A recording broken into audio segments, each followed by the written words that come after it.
Hi all, welcome and welcome back to my channel. In this video, I want to share a heartbreaking story with you out of Bedford County, Pennsylvania, that police say occurred over Memorial Day weekend in 2022. According to NBC News, 31-year-old Chelsea Cooley called 911 to report that her 3-year-old stepson, Travis Young, was not breathing. She said he was cold to the touch and he appeared to have something lodged in his throat. Little Travis was rushed to a nearby hospital, then flown to a children's hospital in Pittsburgh. Police said when they interviewed Cooley, she told them she had put Travis to bed around 7:30, and when she checked on him about an hour later, he was not breathing and he appeared to have a wet wipe stuck in his throat. Upon speaking with the doctor treating little Travis, they were informed that not one wet wipe was removed from his throat, but 4 in total, some covered in blood. Doctors also informed police that they found spots due to bleeding and trauma on his little 3-year-old neck. And the paramedic who removed the 4 wet wipes, or baby wipes, from Travis's throat said he didn't believe there was any way Travis could have shoved those wipes that far down in his own throat, especially the way they were packed together.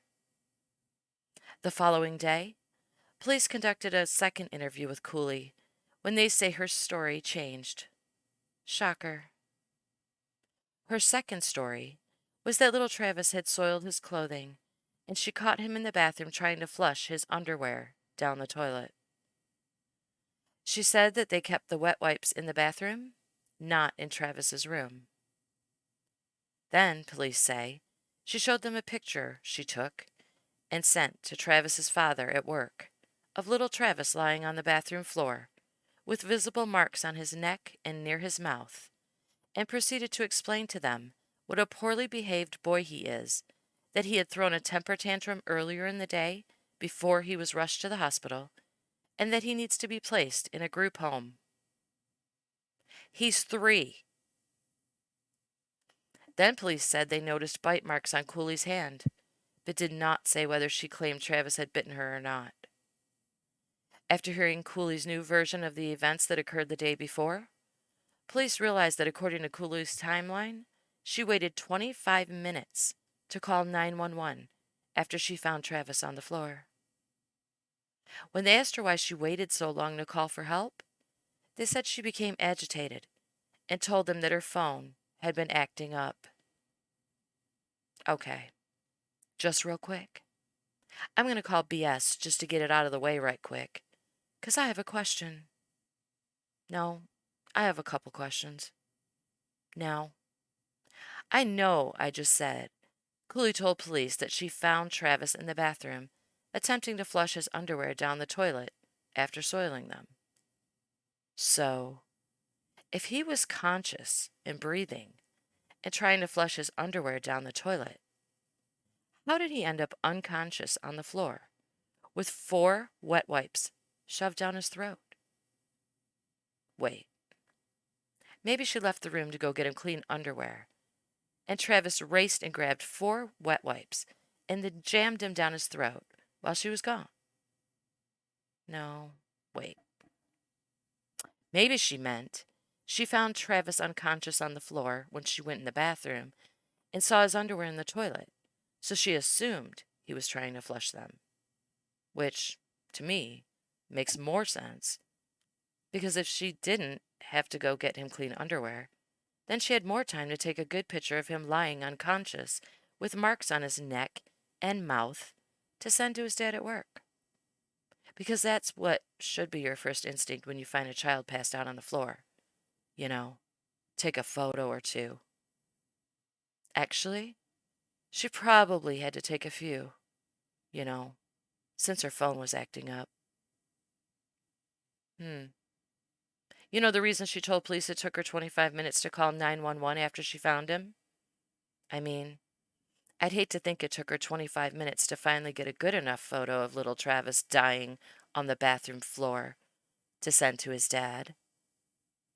I wonder if police checked her phone to see if she sent any message to his dad along with that photo.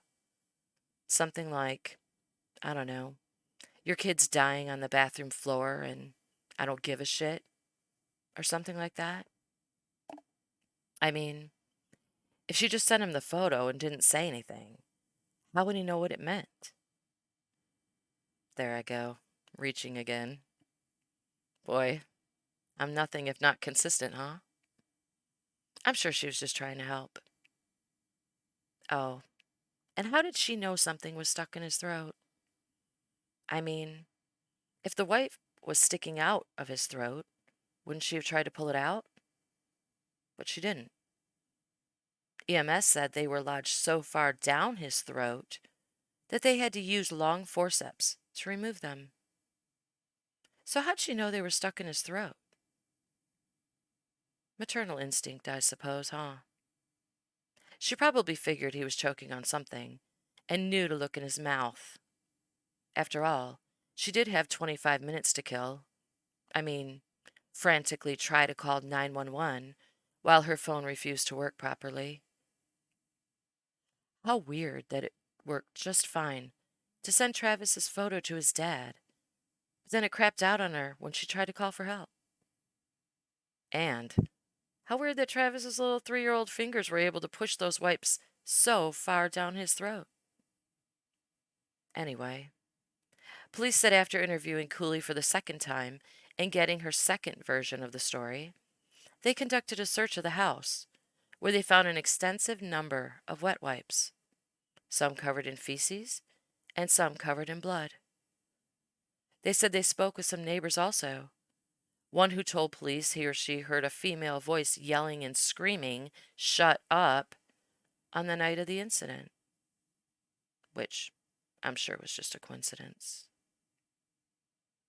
Little Travis did not survive his injuries, and he passed away on May 29th, just 18 hours after he was taken to the hospital. His autopsy showed extensive bruising on his body and scratches and lacerations on his little neck. And his death was ruled a homicide by asphyxiation. Chelsea Cooley was charged with criminal homicide, endangering the welfare of children, aggravated assault on a victim less than 6 years old, strangulation, reckless endangerment, and simple assault. She's being held without bond in a Bedford County jail. Police said her 11-year-old daughter was home at the time of the incident, but she was in her room with headphones on, so she said she didn't hear anything out of the ordinary. She must have been a good 3-year-old who didn't throw tantrums and need to be put in a group home because her mother let her live, huh? Maybe I'm being too hard on her. Maybe she realized she was at her wit's end with Travis, and she tried to do the right thing and call his father to tell him that she needed him to go home and take care of his baby before she lost it and hurt him. But she couldn't get through to him, you know, because her phone was acting up. Or maybe she did get through, and he refused to come home. Then, I guess the pic she sent to him of little Travis dying on the floor wouldn't need any explanation, would it? I'm sure he'd get that message loud and clear. Thank you so much for taking the time to listen to Travis's tragic story. I'll be praying for his family as they try to find a way to deal with life now without him. And I'll be praying that that bitch gets what she deserves. A nice, long, cold, lonely prison sentence. And a nice, hot seat in hell. And I'll see you on my next video.